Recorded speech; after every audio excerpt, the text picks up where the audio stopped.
Chapter 7. Use the retrospective. Keep improving on meeting deadlines. Many teams work tirelessly in each sprint until the goal is accomplished. Even if they encounter obstacles, they will work late nights and weekends to make sure the job is done. Due to their skill and experience, there will rarely come a time that this kind of team will not meet their deadline. Additionally, there are teams who do not put in that kind of work, but nonetheless work hard and at times do not meet their goals. Both of these types of teams have room for improvement. The first type need to find a consistent pace of work to avoid being burned out and eating into their own time. They also need to avoid overcommitting. Both types also need to find solutions to their recurring impediments. These solutions usually do not come about while the team are desperately trying to meet a deadline. They only usually reveal themselves when the sprint is complete and everyone concerned has a chance to reflect on the events and come up with solutions to their problems. A retrospective meeting is the perfect place for the whole team to improve and focus on deadline hitting. It brings these issues to the fore and combines all the experiences and brainpower of the team on one topic. For those who have issues with hitting deadlines or getting burned out, I strongly advise giving your retrospective meeting a focus or theme.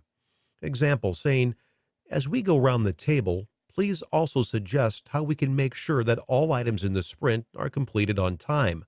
This focus forces the whole team to think of why they did not deliver and how to find a solution. Examples of ideas that came out of my retrospectives and resulted in timely delivery are: 1. We could have improved acceptance criteria to make it more detailed. 2.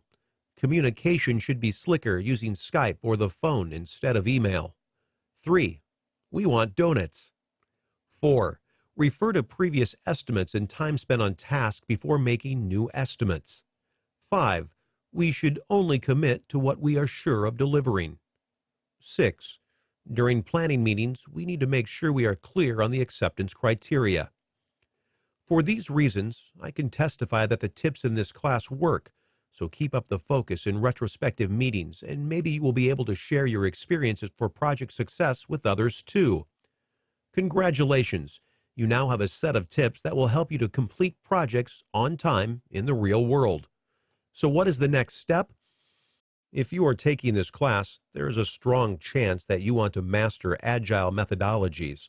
I have created an ebook which is a game changer for understanding, rolling out, and mastering Agile Scrum in your team or organization. You will also get free Agile lessons and tips. So download your free Scrum ebook now at www.freescrumebook.com. That's www.freescrumebook.com. On behalf of everyone at Pashun Consulting, congratulations, and go forth and have fun meeting your project deadlines with Scrum.